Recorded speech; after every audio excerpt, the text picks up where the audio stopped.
Welcome to Topsail Insider, where you can hear all about the businesses and events in the beautiful coastal towns in the greater Topsail area of North Carolina.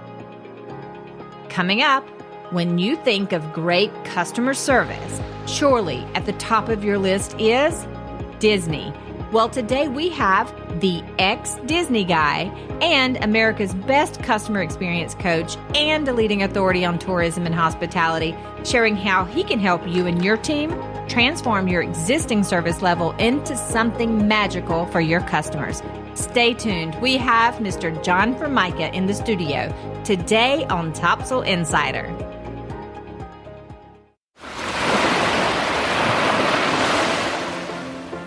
Experience a new level of luxury on Topsail Island at Saltwater Suites in Surf City, North Carolina. With no nightly minimum, you can enjoy short getaways or an extended stay. Each suite features luxury bedding, full kitchens with dining tables and dishwashers. And all suites other than the 3 ADA suites have full-size washers and dryers. And don't forget about those beautiful ocean views. 24/7 self-check-in provides a hassle-free and seamless experience. Saltwater Suites is the perfect choice for your next beach getaway. Book your next Topsail visit at saltwatertopsail.com or call 910-886-4818. Saltwater Suites, Topsail Island's premier luxury hospitality experience. Come on out to Surf City Line for the best made-from-scratch beach and bowls on Topsail Island. Treat yourself to their delicious bowls with shrimp, steak, fish, chicken, or pork. Or enjoy their peel-and-eat shrimp, beach break salads, and more. They offer a full bar serving handcrafted cocktails, incredible margaritas, and they proudly serve North Carolina craft beer. The Line boasts the biggest deck on the island with 3 levels for listening to live music, relaxing in the sun, or head on up to the top deck to enjoy your meal with ocean views. Visit surfcitylinenc.com for their full menus. The best service and beach vibes on the island await you at 2112 North New River Drive. Whether you're a local or visiting from out of town, celebrating a special occasion, or just soaking up the sun with family and friends, it's always a great time at Surf City Line. Hello, everyone, and welcome to Topsail Insider. My name is Krista, and I am your host. Today, we are talking to John Formica, the ex-Disney guy. He is America's best customer experience coach and the top 10 global thought leader and influencer on customer loyalty, with over 4,000 keynotes and seminars around the world. And we have him here today sharing the Disney philosophy success model with us. His seminars are high energy and he has a captivating personality. You will be inspired by his enthusiasm. I know because I did repeats actually. I attended this seminar, loved it so much, was completely blown away. I came home like raving to my husband, like, you won't believe what I just learned. And then I went back and took it again a couple of years later because I knew that I needed it in the new space that I am in right now, business-wise. And then also one-on-one, because I did have a coaching session with him. So one-on-one, he is highly focused on listening to your needs and helping you accomplish your goals. Welcome, John, and thank you so much for joining me today. It is an honor to be here today. I've heard so many great things about this podcast, and to be honest, I am just fired up and excited. Oh, well, thank you. You were in Surf City today, right? That's correct. And you were doing, it wasn't the same class, it wasn't customer experience, but you were doing another small business class through the Small Business Center of Cape Fear Community College, right? That's correct. We did a program today called How to Find, Interview, and Hire Magical People.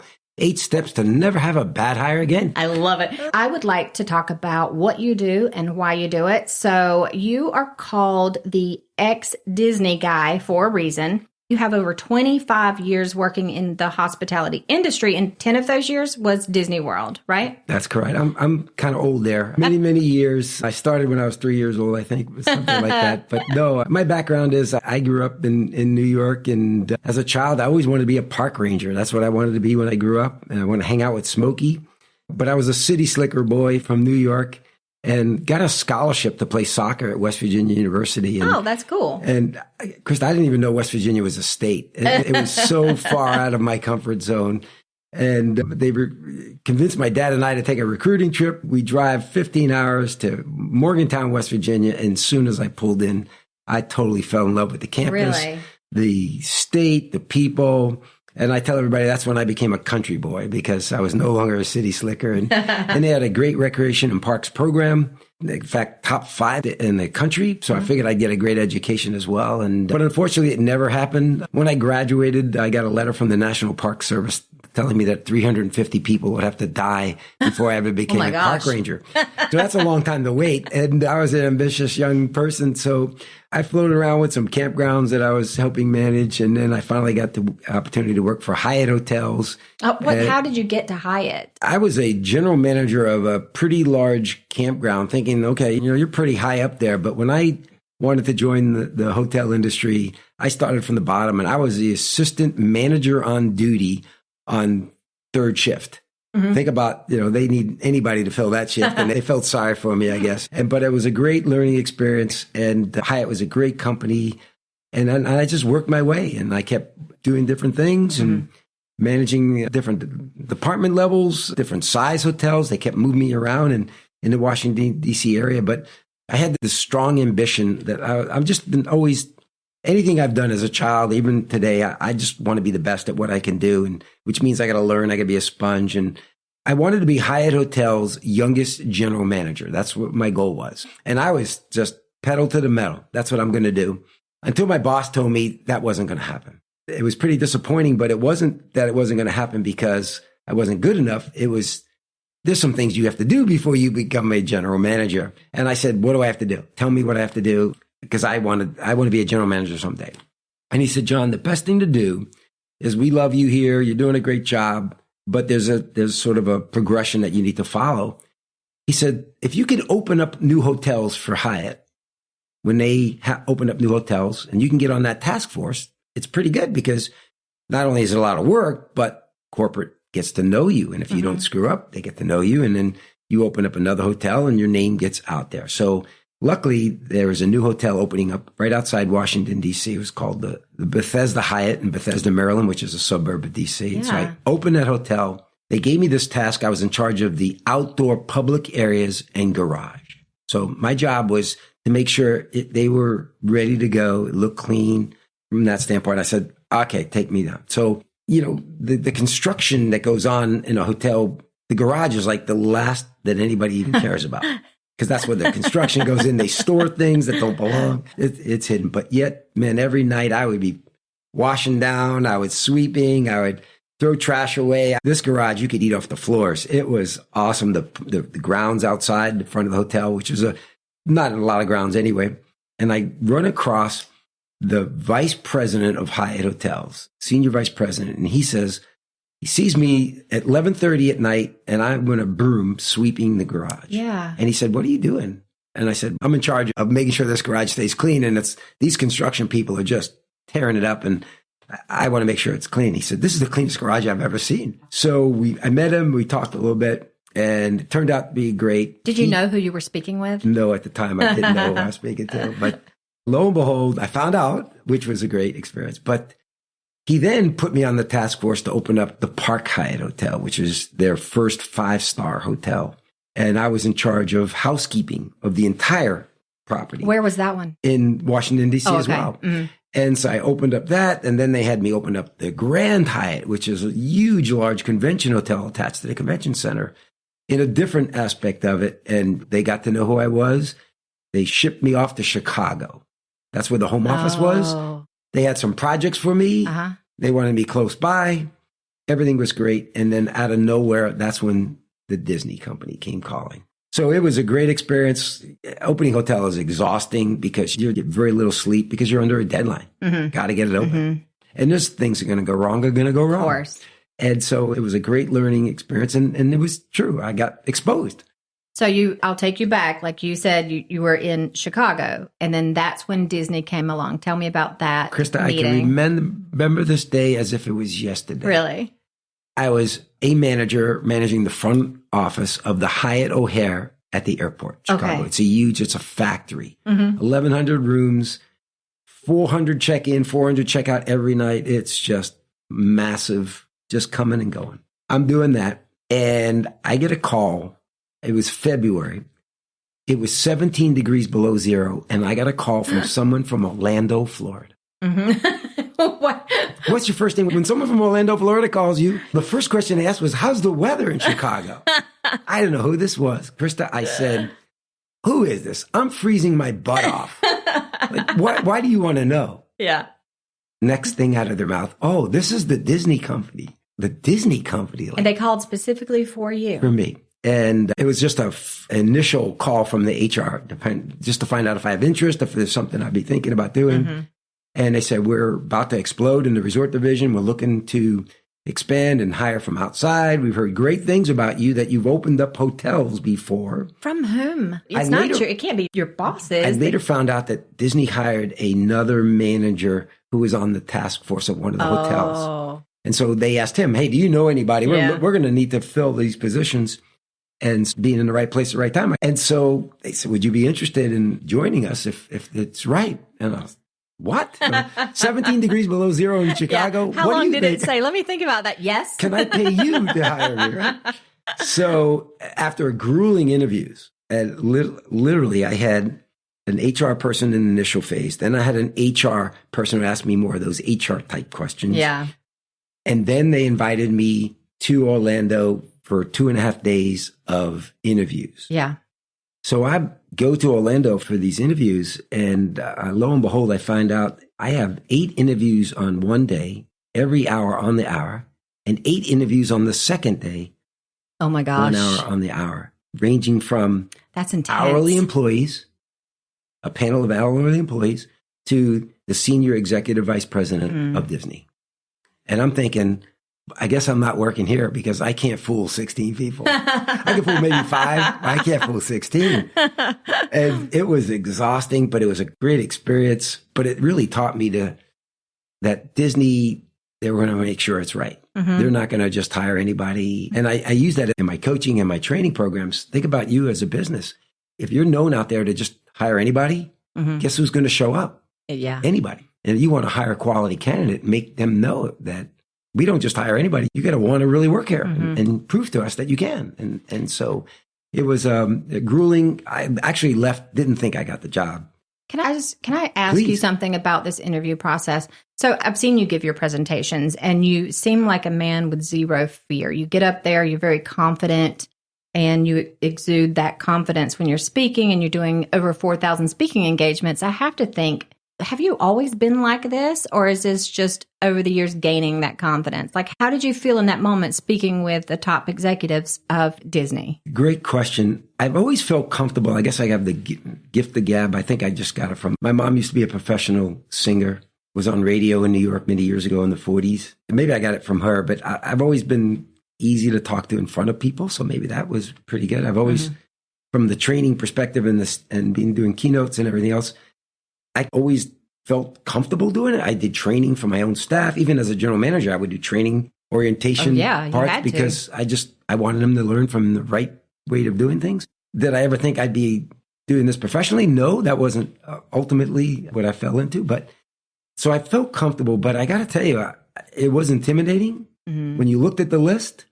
And I just said, this is all gravy. It's not like I really wanted the job. I applied and I couldn't go. If I can get this job, it's great. If not, I have a great career with Hyatt. And, so I'm going to fulfill my dreams of being a general manager someday. I looked at it that way, but everybody asked some questions. I thought the panel with all the hourly employees were probably the most unusual because I'd never been in front of something like that, but they knew what they were doing. They weren't just ask weird, stupid questions. They were focused because they're looking at it as, if you're going to be our boss, if you're going to be we want to make sure.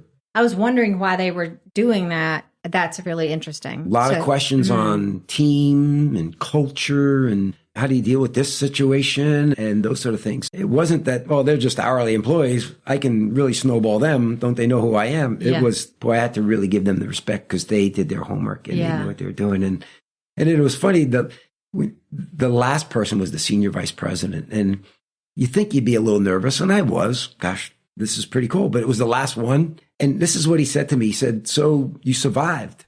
And I said, yeah, pretty thorough. I'm impressed. And he said, I guess if you got this far, you must have done a few things right. The bellman will be down in the lobby. He's going to take you to the airport. Thank you very much. And he shakes my hand. That's all you got? That's all I got. And I'm thinking, did they already make up the decision that I'm not going to get the job? So he's not wasting his time. So he didn't spend time asking you questions? Didn't. Wow. Which was really surprising because everybody else was real thorough and asked some things. And I was on the plane flying back to Chicago thinking, I didn't get this job. Because he would have said, I was interpreting what he said and how he said it. And 3 days later, the HR called me and said, we'd like to give you an offer. So 3 days? I was wondering how long that took. 3 days later. Again, it was a great opportunity. I was impressed, excited. Again, it came to a point where I was, gosh, I always wanted to be in recreation and parks. And now I'm in the biggest recreation and park in the world. The world, yes. The other thing was that I was dating at the time, my wife. We weren't married, but my challenge with our relationship was we met in Washington, D.C., and then they moved me to Chicago. She's in D.C. She says, I'm done waiting for you. She moves back to Philadelphia, would be with her family. Okay. And I kept telling her, I'm going to try to get back to D.C. And even the regional people at D.C. said, John, we'd love to bring you back. I don't have anything for you. Just be patient. But one of the things about Hyatt hotels and many hotels like that, Marriott, no different, is they're going to move you from city to city. So think about raising a family where every 2 years you're moving. If you're climbing the ladder. Right, absolutely. Right. And if you want to climb the ladder, what are you going to do? You're going to say, because they're going to move you from let's say they give you a general manager job. It's going to be a small hotel, small Hyatt brand, and then a medium, and then a large, and then a resort. They're going to move you around based on, now you can probably say no if you wanted to, but that's all you're going to do. Where here at Disney, they're going to build all these hotels, but yet I don't have to leave. I can just stay in Orlando because I'm not going anywhere. And so it was a great way of looking at from that opportunity. And Disney's one of the best. I wanted to learn from the best. And how'd you get your girlfriend back? I told her I'm moving back to the East Coast, and she was excited. And I said, but it's a little farther south. And I didn't even tell her I was going through the interview process because I didn't want her to make her think anything crazy or whatever, or dump me right there on the spot. What are you doing? And it worked out. And then we dated a little bit. And then she came to Disney actually on New Year's Eve and New Year's Day. And New Year's Eve is like one of the busiest. If you're in a hotel, it's one of the busiest days. I would imagine. Because of all the parties and New Year's. And we had a little gypsy table with all the spouses and girlfriends and boyfriends and husbands and whatever that were not part of the hotel. They would stay and have dinner, and we were all working our butts off. Okay. And then the next day on actually New Year's Day is we drove to Tampa, Florida, which is just about an hour away. And I proposed to her when the sun was setting. Oh my gosh, that's romantic. And luckily she said yes. That's and she moved and lived in Orlando for many years, and it was a great experience.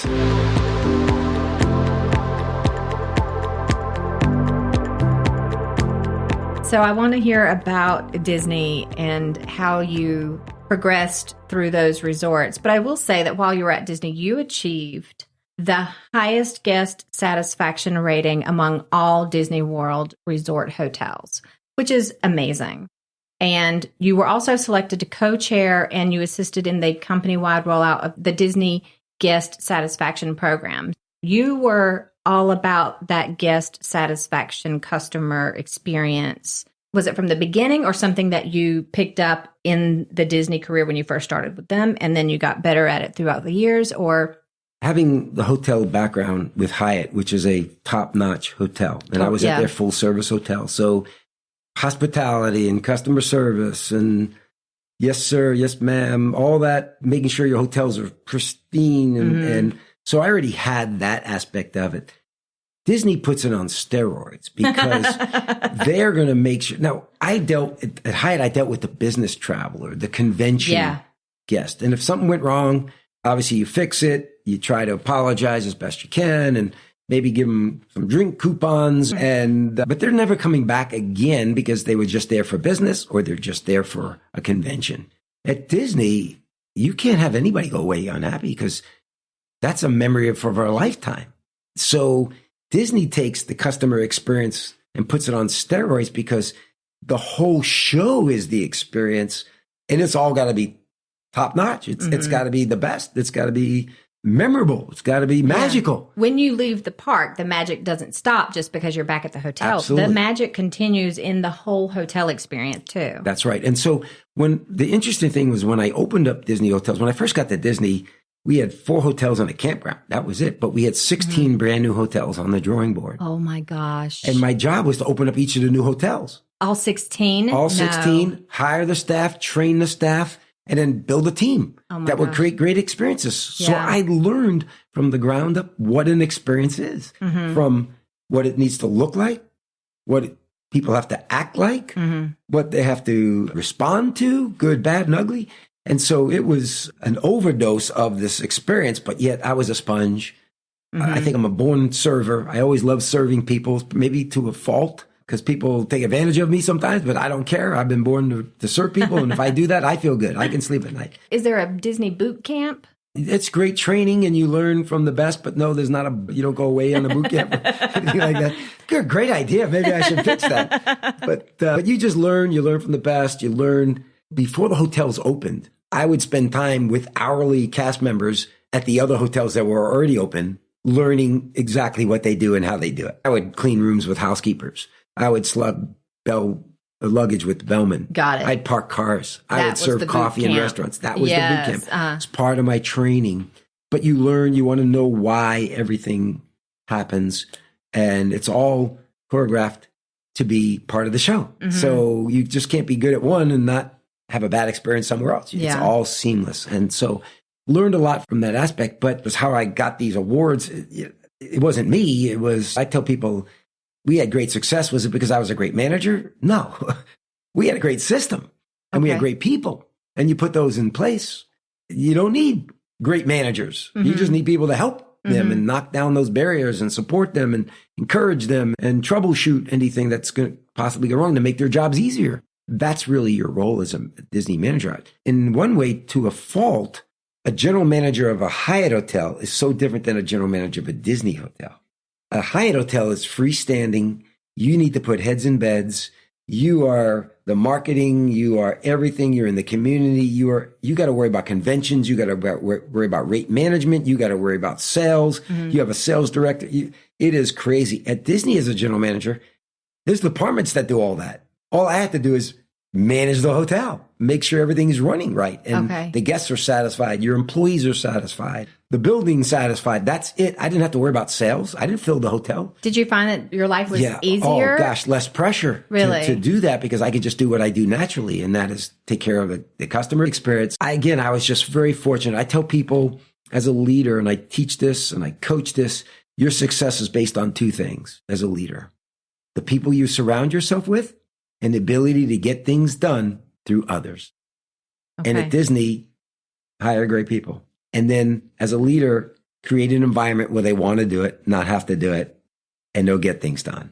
And how do you nurture that environment? How do you create that whistle while you work environment so that employees feel like they own it and they want to do it? It's not a job, not doing it because my manager says I have to do it. They truly want to do it. You hire the best people from that perspective and then let them do the job. They know how to do it. And I just knock down those barriers that get in the way. When I achieved the highest guest satisfaction ratings, I was at the Yacht and Beach Hotel, which is on the Epcot side of things. Again, great team. And I already had managed, when I say managed, I've managed a department, front of the house, guest services, housekeeping of the Grand Floridian, which is their 5-star hotel. Oh, yeah. Beautiful. And if you're a movie star, sports figure, you got a lot of money, that's where you're going to stay. Go. That's where they're going to take great care of you. And so when we opened up the Yacht and Beach Hotel, it was like Disney's second best hotel, but the staff wanted to be the best. So they were driven that the Grand Floridian snub up their face. They think they're good, but we're better. They were just determined. And our guest ratings sometimes beat them.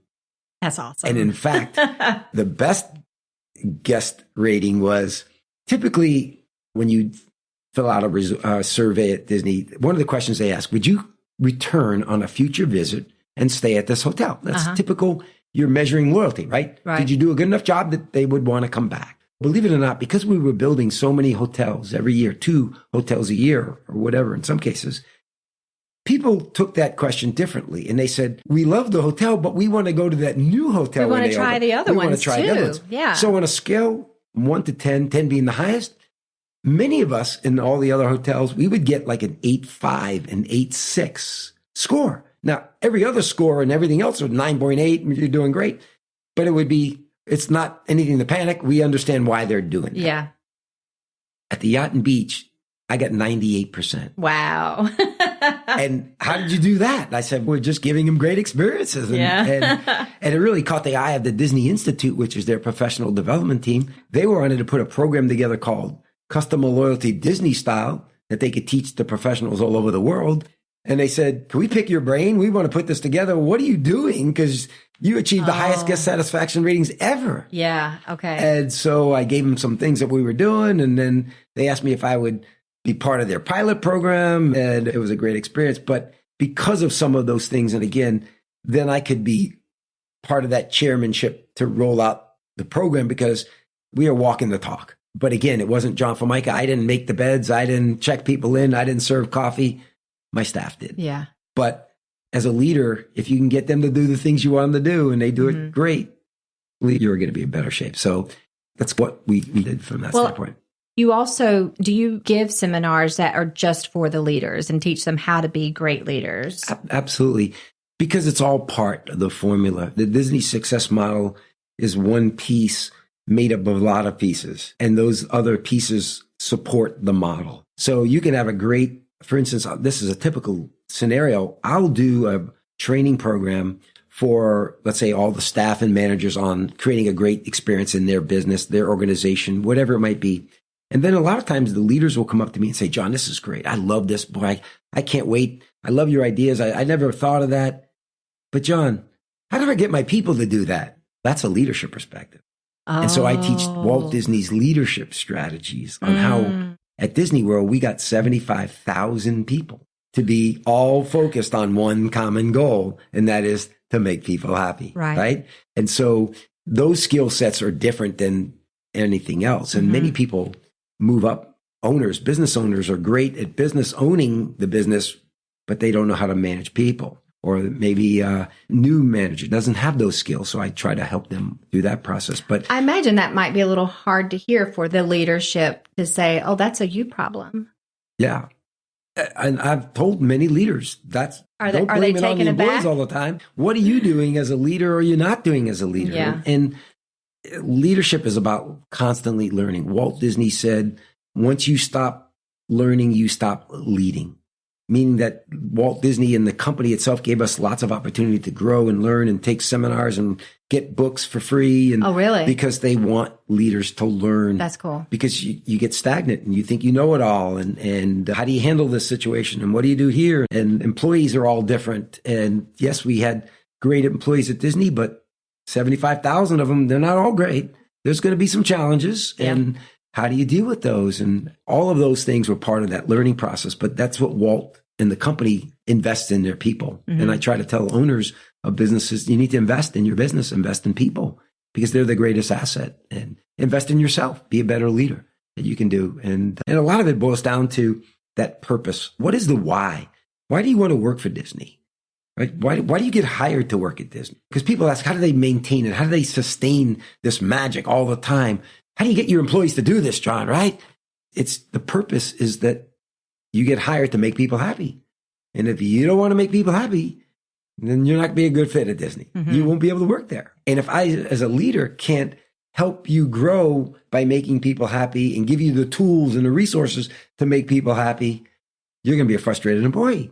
So it's all boils down to that. That's what Disney focuses so much on. And when I try to work with businesses or even share in my presentations, what is your purpose? Why are you hiring people? Why are you building these things? Why do you have a restaurant? Is it your purpose? You just want to make money? Okay. But what if you really dove into a purpose? The outcome will get you the money, but you got to believe in, and your employees have to believe in that. And if the employees don't believe in it, then you're in the babysitting business. Yeah. Right? And then that's got to be a real frustrating job for a leader.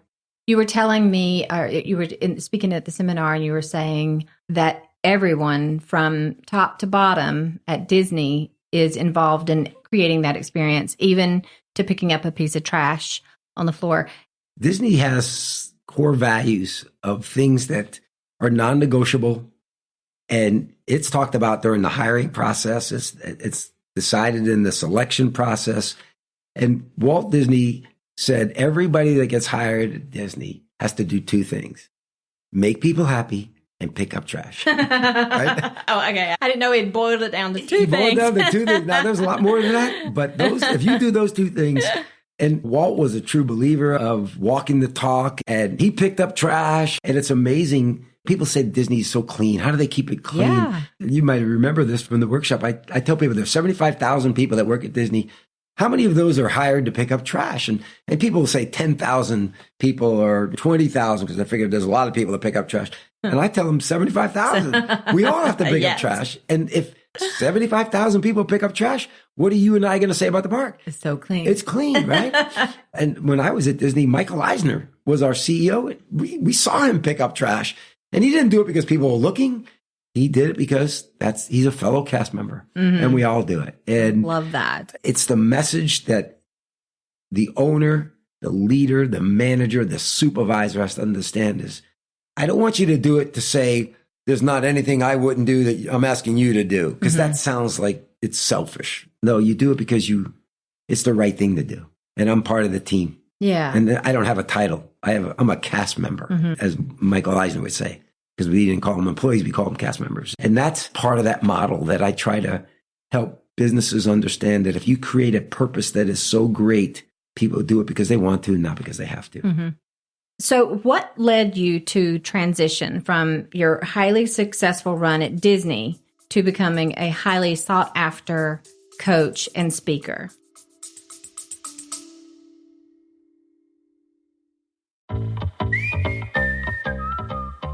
Hey, if you thought it couldn't get any better than saltwater sweets, well, I have some exciting news. I am thrilled to announce the grand opening of the new Saltwater Resort this May in the heart of Surf City, North Carolina. Saltwater Resort will absolutely redefine hospitality, creating a truly elevated vacation experience. All 24 suites offer opulent bedding, full-size washers and dryers, and well-appointed kitchens equipped with dining tables and dishwashers. And now you can relax and enjoy their beautiful saltwater pool. Are you ready to elevate your next Topsail adventure? Reserve your stay at saltwatertopsail.com or call 910-886-4818. Saltwater Resort, where luxury meets the waves and every moment is a celebration. Hey Insiders, if you haven't tried Surf City Line, what are you waiting for? Chef Jay has created amazing made-from-scratch beach-in bowls, delicious peel-and-eat shrimp by the pound, wings, salads, and more. And they have a wonderful multi-level deck for listening to live music, soaking up the sun, and enjoying food, drinks, and some of the best service on Topsail Island. Follow Surf City Line on Facebook and Instagram, where you'll find their lineup for all of their live entertainment. Feel like walking off that delicious food before heading home? Well, take their walkway right to the ocean for a quick stroll on the beach. They have plenty of parking right next to the restaurant and a large lot across the street. They're located at 2112 North New River Drive, where Surf City meets North Topsail. I'll see you at Surf City Line.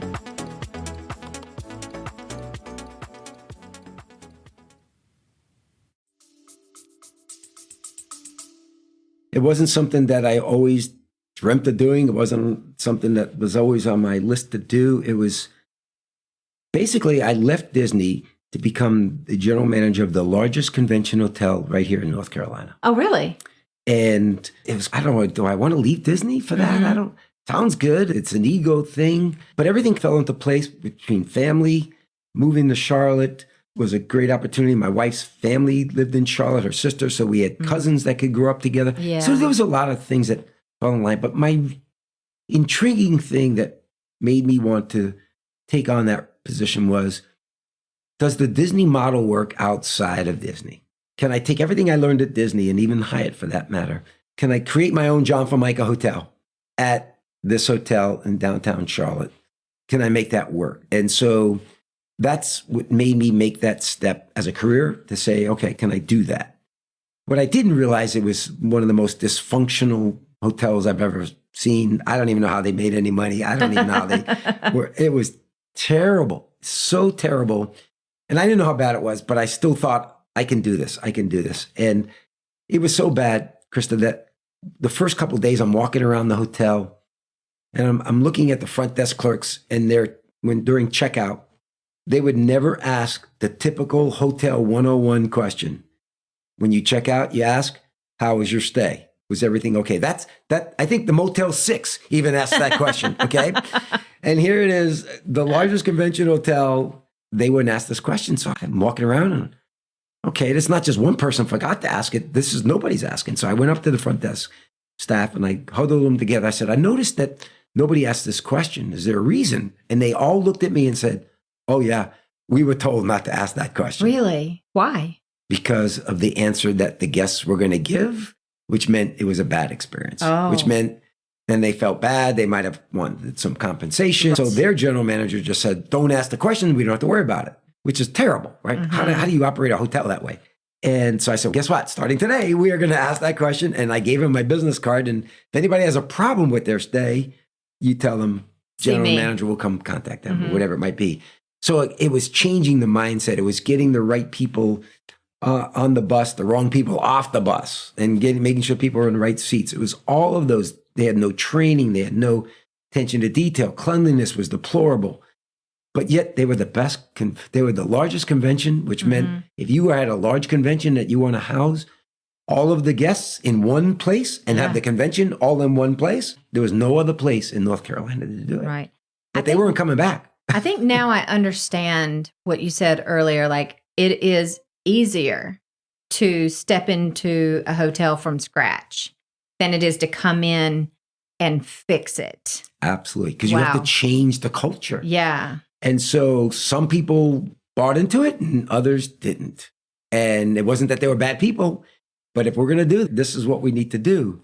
And it took 2 years. I was afraid to ask 2 you years. How long. 2 years of blood, sweat, long hours, and almost a divorce because my wife was like, oh my gosh, you're never home. Yeah. But after 2 years, one of the measurement tools, because you don't know, I hope we're doing okay. We won the Pinnacle Award for the top convention hotel in the state. Yes. And top 5 in the Southeast. That's so now awesome. We're competing against hotels in Atlanta.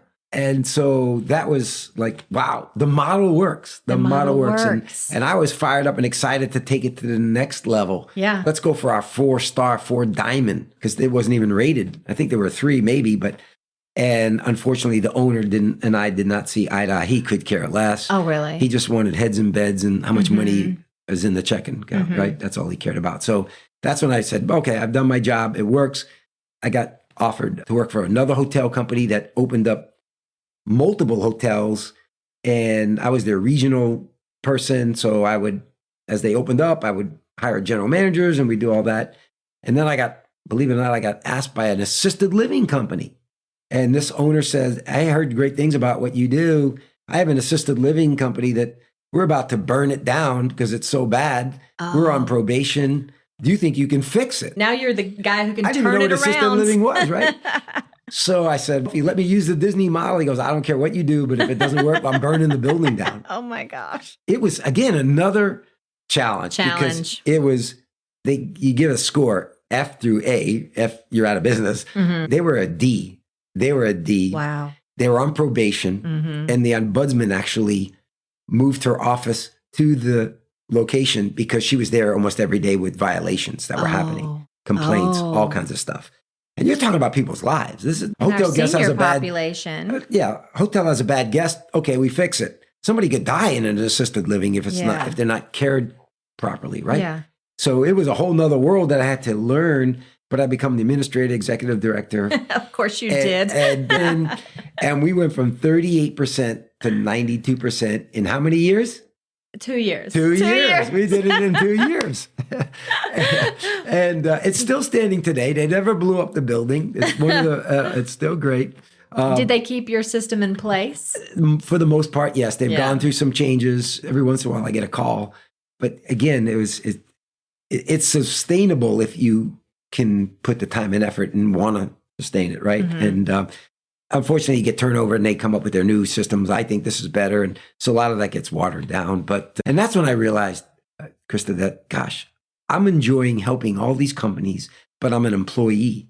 Can you imagine if I can go out on my own? I can do whoever I want, whenever I want, maybe even make better living, whatever it is, control my own hours, do that stuff. And I can maybe be trainer or speaker. I've heard about those kind of people. Maybe I can do that too.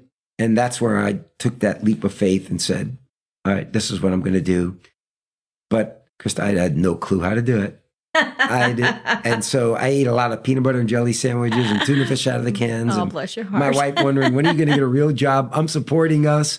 We got kids growing up and a honey hanging there. And eventually surrounded myself with a great mentor who took me under his wings and taught me the business of speaking, coaching, training. Mm-hmm. Without him, I would have probably gone back to managing hotels. But he helped me get over that learning curve, make it shorter, and really taught me about the business that I could grow and help so many more people. And that's where 4,000, it's hard to believe, over 4,000 speaking, coaching clients and training. And I just love it. And I just love what I get to do because it's not a job anymore. It's not a job.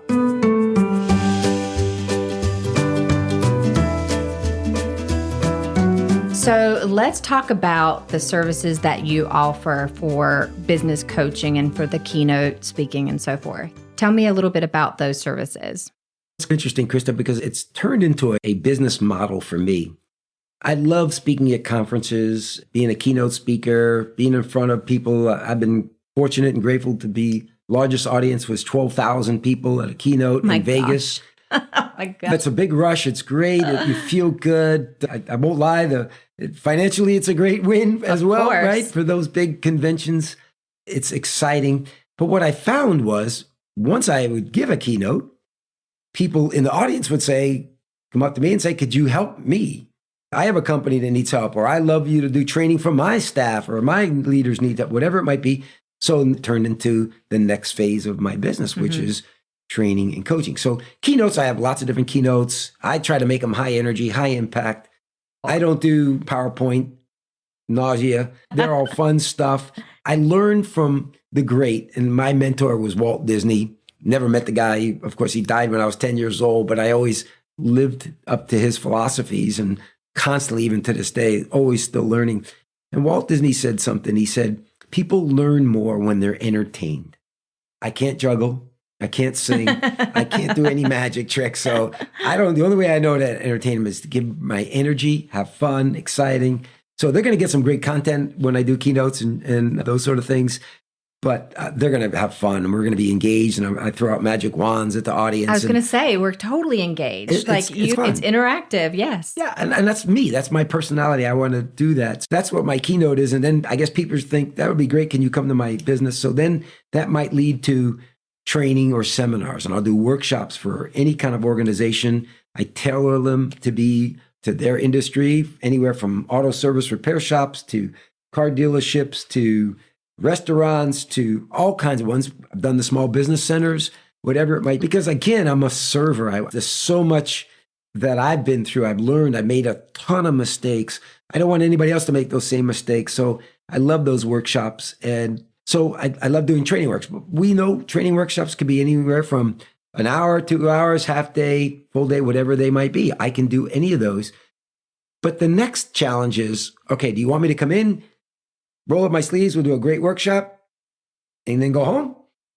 Or do you want to create a culture? Do you want it to stick? We all want training to stick. A lot of times, how do you get training to stick? Now you're relying on the leadership to make sure they reinforce it, they recognize it, they talk a lot about it to their staff to keep it going. We know leaders get busy, they're doing their job, they're doing their tasks, they're working on budgets, training gets dropped. So I come in, I do all this, and then it goes away. I feel bad, but there's nothing I can do. I'm not there. That's where the coaching came in place. Mm-hmm. So then I might offer with the training, would you like some coaching to go along so I can coach your staff? I can walk them through. I can be there. I can evaluate what's working and what's not working. I can be your resource. I could be your person to ask about or do things, or how did Disney do it, whatever. So now we can help you. And so sometimes the training might work into coaching, or I do individual coaching where they might not have been any of the training workshops, but I just want to help them in aspects of their business, whether it's helping them in succession planning, marketing, hiring the right people.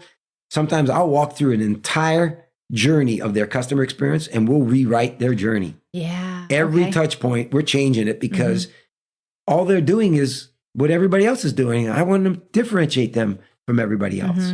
And that's the key. That's what I talk about in my keynotes and workshops. You got to differentiate yourself. How do you do that? Our product's better. The consumer doesn't know that. They think they're all the same. Oh, but we do that. Yeah, they don't know that. So you have to be different. And when you're different, then all of a sudden you become that top of mind awareness. Yeah. And so I try to coach people through that process. And people will pay for that customer service rather than there may be a cheaper product out there, but if I'm coming in and I'm getting treated well as a customer, then I would pay more for that. Absolutely. The rule of thumb is 84% people who pay more for a better experience. We all know that, Krista. We know that. 84% will spend more and more often for a better experience. So if you have a better experience, 84% of people say, gee, that's higher than that. That doesn't give me such a great experience, but it's cheaper. 84% of people are going to say, I'll spend the money on the experience. I'll give you a perfect example. My wife and I come to the beach. We've been to Wrightsville Beach. We've been to Topsail, Surf City. We've been to Sunset, Ocean Isle. We've been to all the Outer Banks. We've been to them all. I love them. Many of them are my clients, so I love to go there and just see how things are going. But a beach is a beach. They're all the same. They all have waves and seagulls and sand and sunburn, right? That's it. So it's not what's the beach that matters. It's what the experience I get while I'm at the beach, right? So now how do I interact with your business or your restaurant or your adventure program or your whatever it might be? That's the experience that makes me want to come to, let's say, Topsail or City area. So helping them understand that it's not just about products and services and amenities. It's about the experience you can give them. And when I go through, give me the touch point when they make a phone call. Then what do you do next? Then they come into your store, let's say. What does the storefront look like? What does your driveway look like? What does your windows look like? What's on the windows? What shouldn't be on your windows? And we go through this whole process because I want it to be Disney-esque. I'll go into businesses and I'll see papers and posters and scotch tape to their windows and doors. Krista, if I ever scotch taped anything to a window or door or a wall at Disney, I'd be fired. They'd let me go. They'd say, you need to belong to you need to get some help because you back to the lost it, right? But yet business owners don't know that. That's what Disney calls good show, bad show, right? So I know what good show is supposed to look like. And it doesn't mean you have to spend a lot of money to do it, but there's certain things. Could you put it on a plaque or on a podium or a little stanchion or something? There's better ways of communicating to your customers without slapping a piece of paper on because what's happened? The glue gets stuck. It's crooked. The weather, it's terrible. It's terrible, right? So I teach them how to do that in my coaching programs. We walk through it, we redesign it, and then we look at each one of those touch points and I go, how would you like to make each one of those magical? So now you're going to elevate your experience even more, whether it's they don't know how to market. And I'm not a marketing guru. I don't consider myself a marketing person, but I've been there, done that. I know a lot of my clients. There are a lot of marketing techniques and strategies that you can use. It's not just putting a great Facebook page together or Facebook ads. Yeah, those things are important, but there's so many other things in marketing. But think about this, Krista. If you create an experience that is so great, and your customers love you, guess who's going to do the marketing for you? The customers. And that is cheaper. The referrals, word of mouth, they're going to come back over and over. Boy, you can reduce your marketing expenses by creating great experiences. Yeah. And that's the rate of return on investment. If I come in and do a workshop, people are like, yeah, been there. We had customer service workshops before. They don't do anything. But if I can help you increase your profits, do that experience, would that be something you'd be interested in? And most business owners said, sign me up. They don't want the fluff. They want the result. And that's the result of what the experience could be. So again, so coaching, I love rolling up my sleeves, one-on-one. A lot of my coaching clients, it depends on how much do they want of me. Some want a lot of me, some want less of me. They don't need all of me, but I just want to be there. And I know I give them way too much because I'm a server.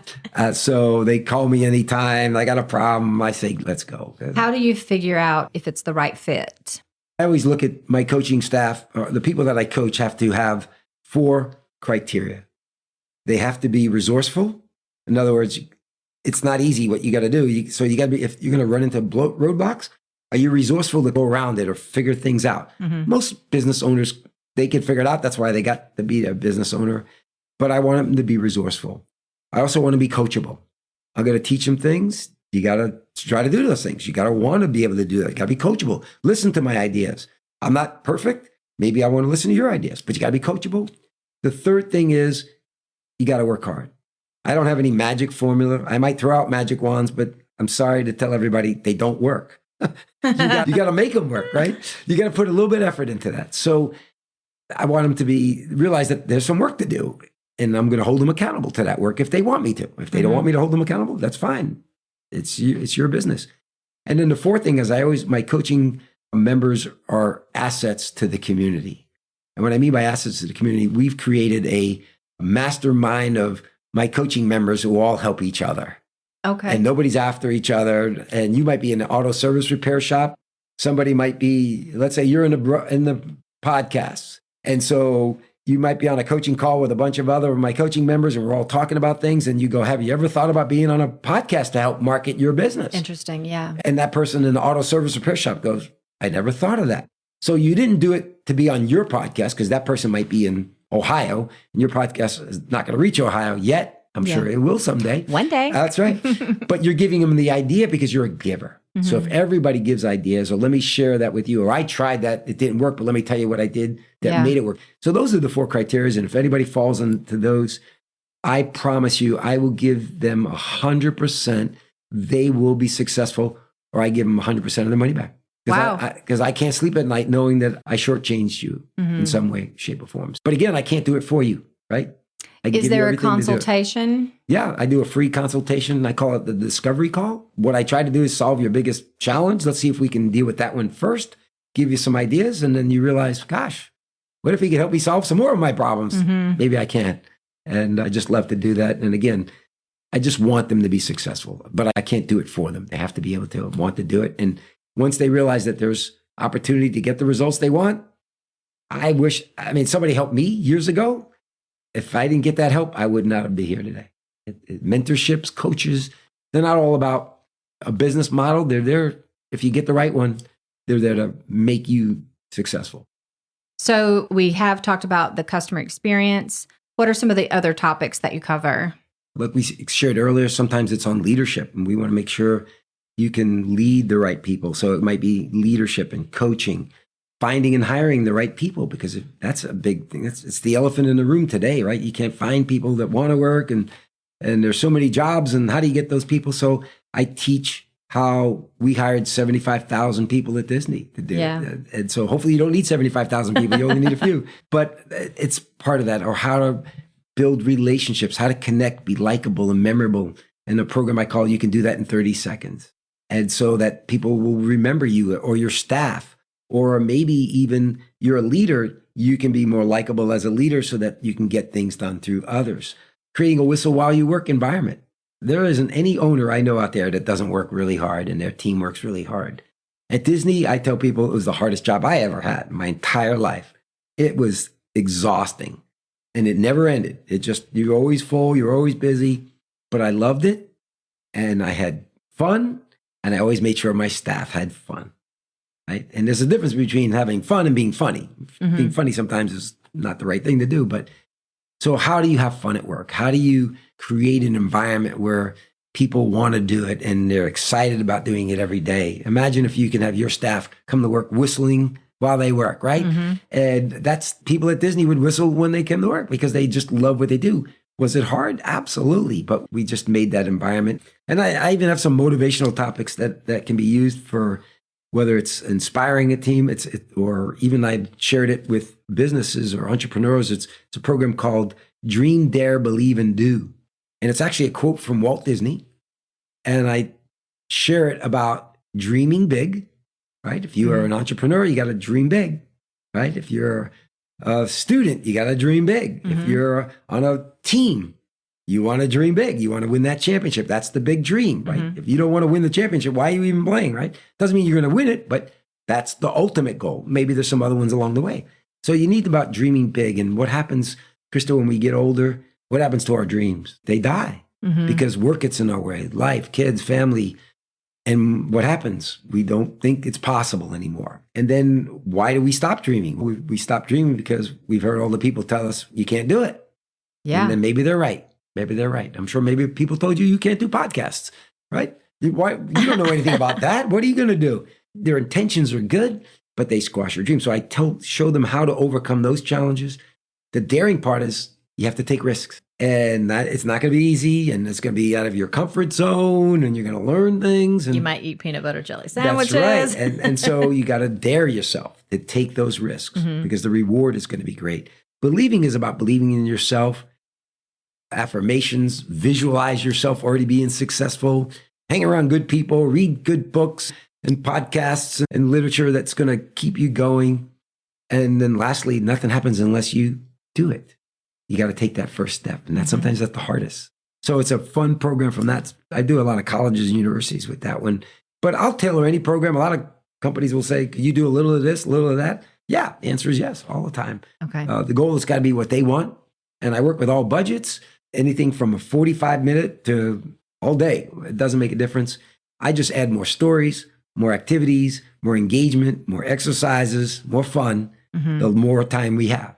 Okay. To make it a great event. All right. You have a book. Let's talk about the book for a minute. It's called Making the Customer Experience Magical Now. Tell me about your book and when you wrote it. Yeah. Again, it was part of my journey of being who I am today and trying to do what I wanted to do. And my mentor said, John, you need a book. And I was like, book? I'm not an author. I don't know how to write a book. And he said, doesn't make a difference. You need to write a book as an author. It brings credibility to a speaker, trainer, coach. We know that. So I said, I don't know, where do I even begin? He said, you've already wrote your book. And I said, what do you mean I already wrote a book? He said, just take one of your workshops, have it transcribed, and it's a book. And he said, and believe it or not, you're doing people disservice by not writing a book. Because once they hear you, you're gone. Give them something they can take away from you that they can continue to learn and grow and help them. So the book is called Making the Customer Experience Magical Now. So it's all about how to create that experience, but I also focus on how to succeed in business and beat out your competition. And you beat out your competition by giving a better experience than your competition, right? So it's all part in there. It's a simple read. I tell people it's more of a training guide. It's not a book you read and put on a shelf. After each chapter are exercises and activities that you can do as a team. You can do it as a business owner. I wrote it so simply that you could give it to an employee and say, you teach chapter 4 in the book.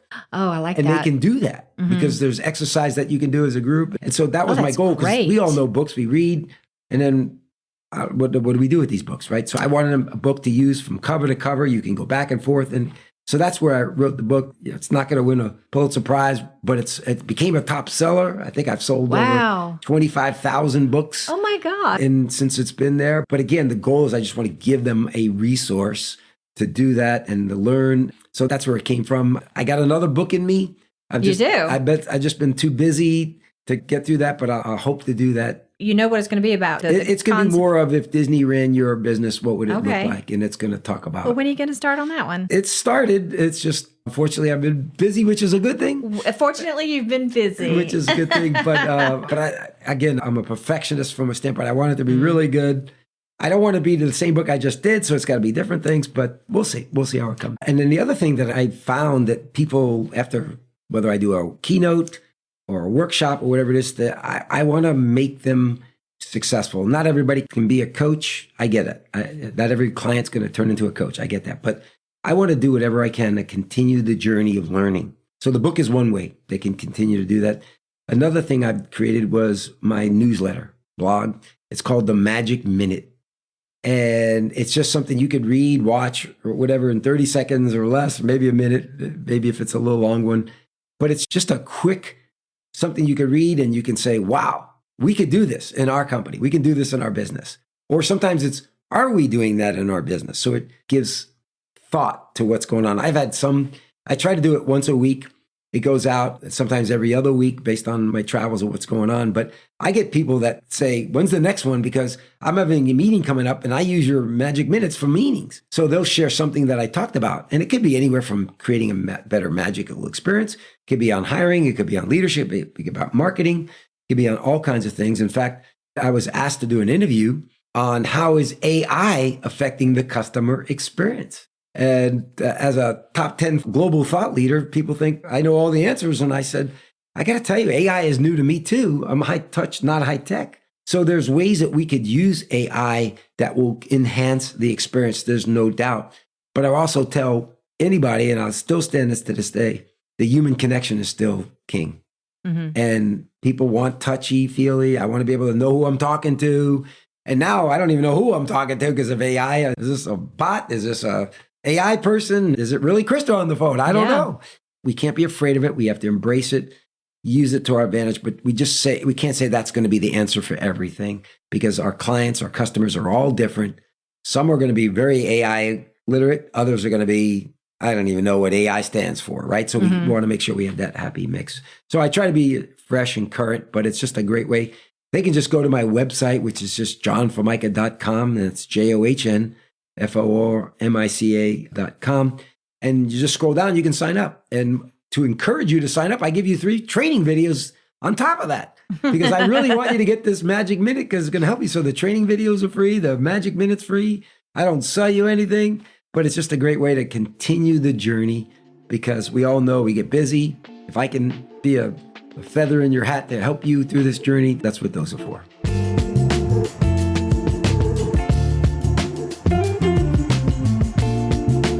All right, John, so we've gone through all that you offer. Are there any future plans that you can share with us?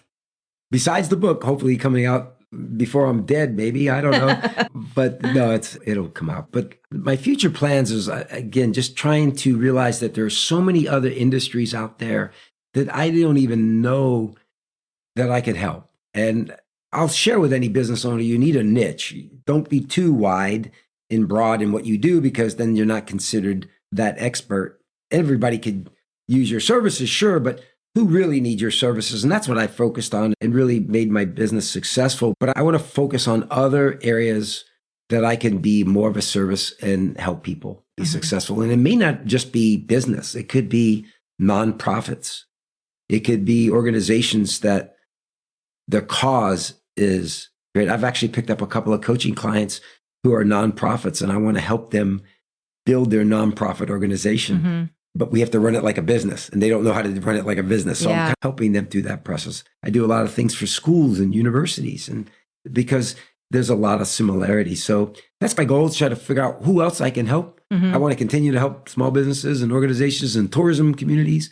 But there might be some other people that I don't even know yet, and I need to help them. All right. So I like to finish off my episodes with something called Final Thoughts. And this is your chance to just tell us that one thing, that one takeaway that you want the listeners to have, whether it's about you, John Formica, or your coaching or your services that you offer. Krista, I'm going to cheat a little bit. I'm going to give you 2. Okay, I'll take them. 2 quick ones. The first one is my final thought on people, on persons. Anybody listening today, I don't care. You run a business, own a business, you just happen to be lover podcast and you're just listening to it, which I highly encourage you to do it.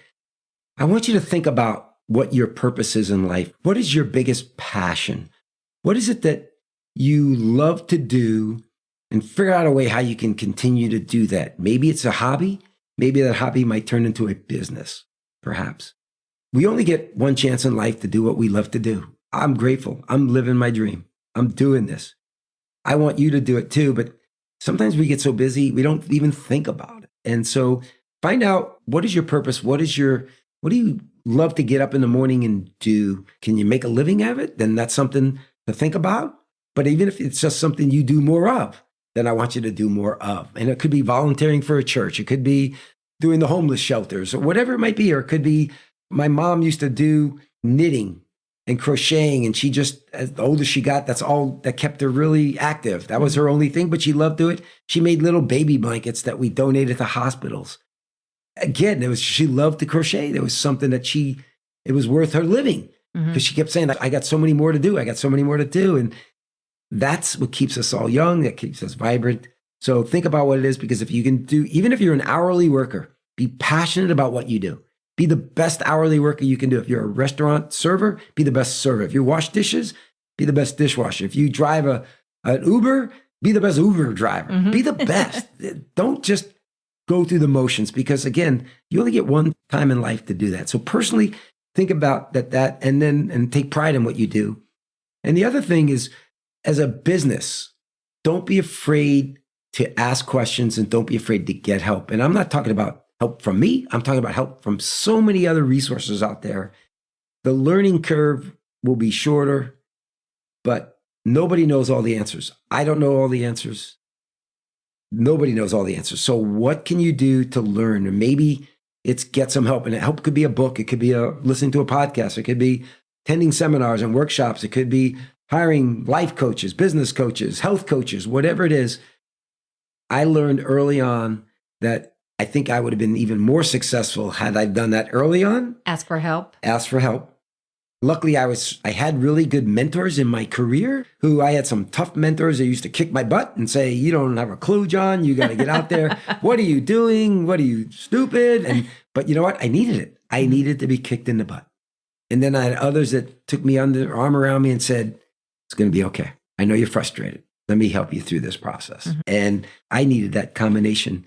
And so I try to be that as a coach. And I know there's so many great other coaches out there and people that are willing to give up their time to help others. Don't be afraid to ask help. And it's business owners, I found it's that ego. It's a sign of weakness. No, it's a sign of strength. And the relationships that I've made with people that have helped me and that I've helped them, I think make you live a really well-rounded life and career. Let's give out that contact information for John, for Micah. The phone number is 704-965-4090. You can email John at info@johnformicah.com. The website again is johnformicah.com. While you're there, go ahead and sign up for that newsletter, The Magic Minute. And then you can find and follow John for Micah on all the socials, Facebook, Twitter or X, YouTube, LinkedIn, and I'm going to have the website and the social links there in the show notes for you like I always do, so go there for clickable links. And thank you, listeners, for joining us today. I appreciate you tuning in each week, and thank you, John, for being on Topsail Insider and telling us all about your business and coaching and training programs. I really appreciate you being here. My pleasure.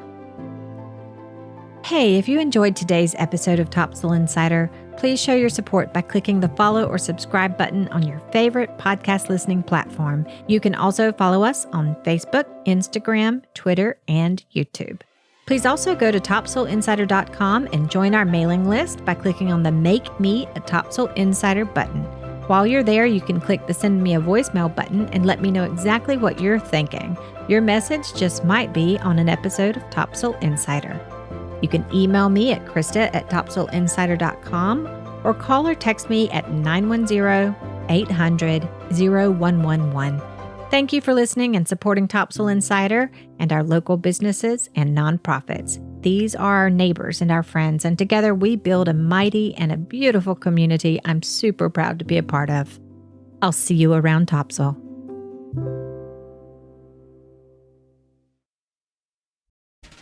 Hey guys, it's Leah with Topsail Talk. I explore local businesses, services, people, and activities in Topsail and its surrounding areas, and I post videos about them. You can find and follow Topsail Talk on Facebook and Instagram. You'll never know where we're going to go, but if you try one of my stops, be sure to tell them Topsail Talk sent you.